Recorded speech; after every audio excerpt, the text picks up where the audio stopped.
What's up, everyone? It's your boy Scott. Welcome to the Scott Reports. Today I'm bringing you an anime review of Rage of Bahamut Virgin Soul episode 24, as well as my final thoughts and score for the series. So before we get into all that, let's just get this out the way because it deserves it.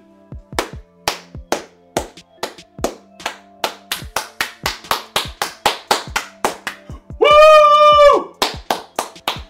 Bravo, Rage of Bahamut. My God, this series was still for the very most part a hidden gem because I feel like not enough people are talking about this series and how fantastic it is. And I will go ahead and say that if it wasn't for how iconic Record of Lodoss War is, this will without a doubt be my all-time favorite fantasy series. That's how well it hit me. That's how well done this, not only this episode, but this series as a whole was done. It was just so good. I mean, I cannot gush about this series enough. I mean, I know I said way back earlier that Rage of Bahamut is like a blockbuster. It's something that you will watch in the summer. It's like, you know, Pirates of the Caribbean or that type of movie that you would kind of turn your brain off and just enjoy in the summer and enjoy the adventure of it all. But as it went on, as we got more episodes this season, it began to evolve more and more and more into a better story, in my opinion. And it is hands down a must-see, in my opinion. That's how much I enjoyed this series. I'll give my final grade at the end. I don't want to go ahead and give everything now, but I need to talk about this episode. I need to talk about this finale because first and foremost, damn, we really did lose Kaiser. Rest in peace to the boy Kaiser. Gotta have a moment of silence for him. The man really did die. It was no ass pulls, no miracles, but I question why he did it, but at the same time I understand why he sacrificed himself as well, because he put his life on the line to put an end to this war that was going on between the humans, the gods, and the demons. And he decided to put his body in the way so everybody can get back to the focus at hand, coexist, demon, angel, human, everybody can come together to stop this threat, which is Bahamut. I really didn't want to see him go. You guys who've been following my reviews know that I was championing for Kaiser to actually be king over Cherios, and him dying in a way of being a martyr, and the fact that he might actually be forgotten, not by the main cast, but by everybody else, it seems. It's kind of sad, but at the same time, it's kind of like he got redemption as well, and it was at the expense of his life, but now he, at the very least, succeeded in what he wanted to do, was to get everybody together and stop this raging monster, this Rage of Bahamut that was going across the world. And also Nina, just like her father before her, decides to put her life on the line to go face Bahamut, knowing that she may not come back.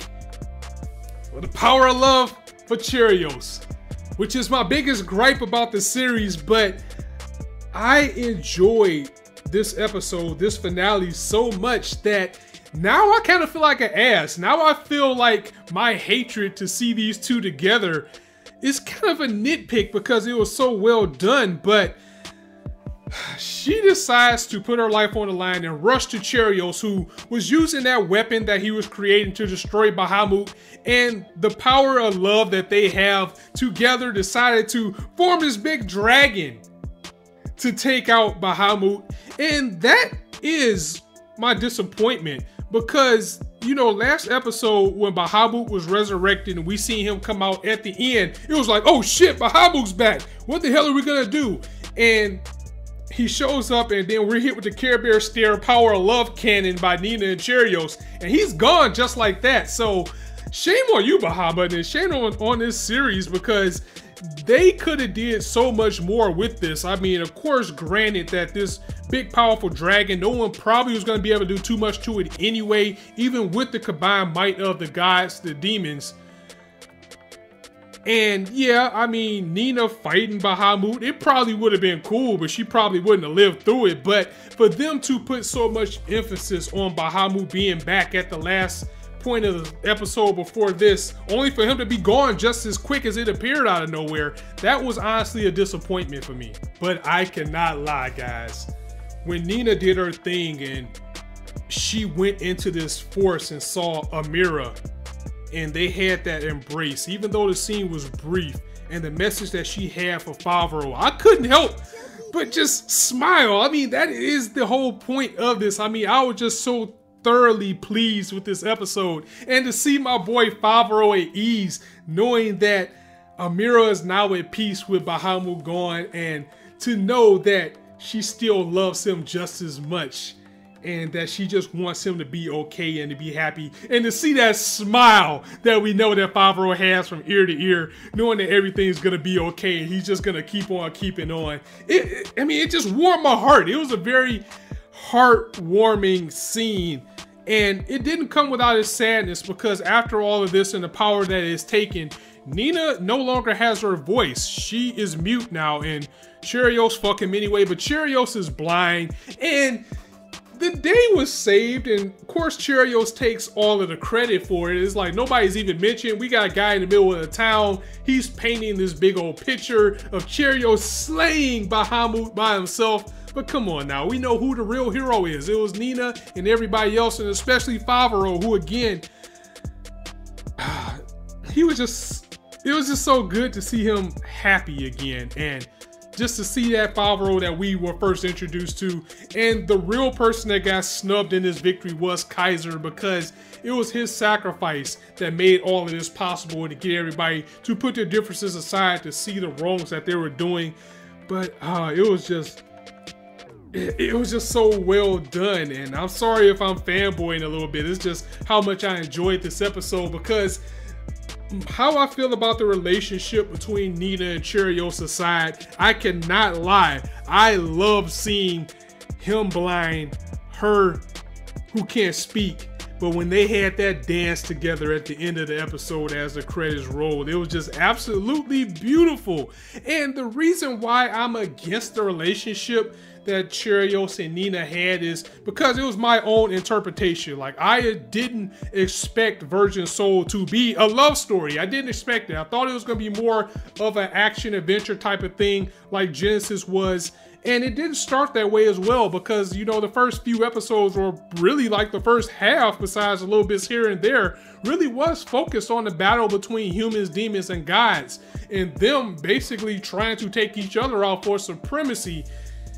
And, you know, you had the relationship between Cheerios and Nina in the backdrop, but I didn't think once it got into the second half, and especially into the later episodes, that would be pushed to the forefront, to the point where the power of the love that these two had would be enough to not only vanquish Bahamut, but also, you know, be the main point of the series. And I can't stop saying this, that I was so pleased with the episode that it really does feel like a nitpick now, and I'm not mad at it. I'm not upset at it, but that was my biggest gripe, because I just didn't want this to be a love story. But now that it's been said and done, I have to admit that I actually like it. And it goes without saying that the episode was absolutely beautiful, just like this series. Mappa has went in with this series, is to the point where I'm gonna expect this type of quality all the time, because the animation for it was so crisp, so clean, so beautiful. It really does make you feel like you're in this fantasy world, and the music always hits the right points no matter what the situation is. And it's just so well done. And Rage of Bahamut, I would have to say, is the most visually stunning series, in my opinion, of the summer season. If not the year, it's definitely going to be up there for the year. And because it's so under the radar still, it's not going to win anime of the year. And there's some things in it that make some people feel like it doesn't deserve to be there. But just off of the style, off of the visuals, off of the music and everything that this series brings, especially for the fantasy genre, it really does deserve to be up there in the big dogs of names. And Mappa, I have to tip my hat and give them a clap as well, because they went in with this series, and Mappa is becoming a powerhouse. And they've always been there, but it's like with the things that they've been putting out recently, just like with Studio Bones, they are solidifying themselves to being a studio that you can trust will always put out a good product. And that's exactly what they did with both seasons of Rage of Bahamut. And thus our story ends. in a very Lord of the Ring-ish type of ending, as well as we got this 10-minute epilogue to catch up with everybody and see what they're up to in life before they go their own separate ways, just to see everybody's okay. And poor Rita, because she was so in love with Kaiser. She probably had the biggest loss out of everyone. But to have this series take the time out to show where everybody who was important was up to see everybody go their own ways, but before they left, decide to come together once more and have this bonding, have this thing of unity. It's like Kaiser's death wasn't in vain. Kaiser died for the coexistence, and his dream was fulfilled. He wanted to see everybody just get together and live this peaceful life. You know, demons and humans, you know, there's still that animosity there, but it's now to the point where they're working to reach an agreement. It's like they're not frowned upon. They're working together. You know, the gods are going back to doing their thing. You know, Bacchus is still gonna mine down his cart and be drunk with his duck. Favaro, our boy, is just gonna leave the capital. He's gonna go back and do the adventuring that he was doing before he got locked up. And again, that beautiful dance scene between Cheerios and Nina was just enough to make me change how I felt about the series completely.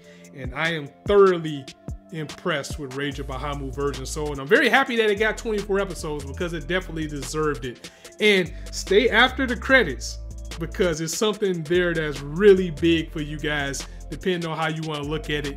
I won't spoil it here. I'll let you watch it for yourself. But with that note, what do I give Rage of Bahamut Virgin Soul? I gotta give it a 9 out of 10. A 9 out of 10, because the personal enjoyment level of this series was off the charts. It had very stunning animation. It had excellent music. It had excellent characters that you cared about, like especially with this episode. Throughout the episode, you saw the pain, the sorrow, the happiness, just every emotion just went through the screen with every animation so well and so fluently. And I enjoyed every episode, as it was, you know, like anything else, it had its bumps in it, but it was a very consistent series.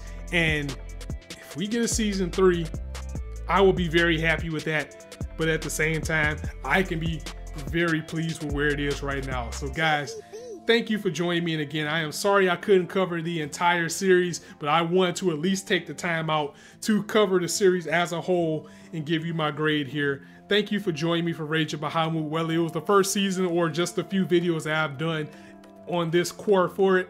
And I'm gonna go ahead and get up out of here. So let me know what you thought of this video, as well as the episode and the series as a whole, in the comments below, and I'll catch up with you guys later. As I always say, if you like the video, go ahead and drop it a like, and if you want to hear more, go ahead and hit that subscribe button. If there's not a shortage of content for you to indulge on this channel. And as I always say, you guys can be anywhere on YouTube right now, but you chose to listen to me. I really appreciate that, so thanks for stopping by. On that note, our journey with Rage of Bahamut ends. It's your boy Scott signing out. See you soon.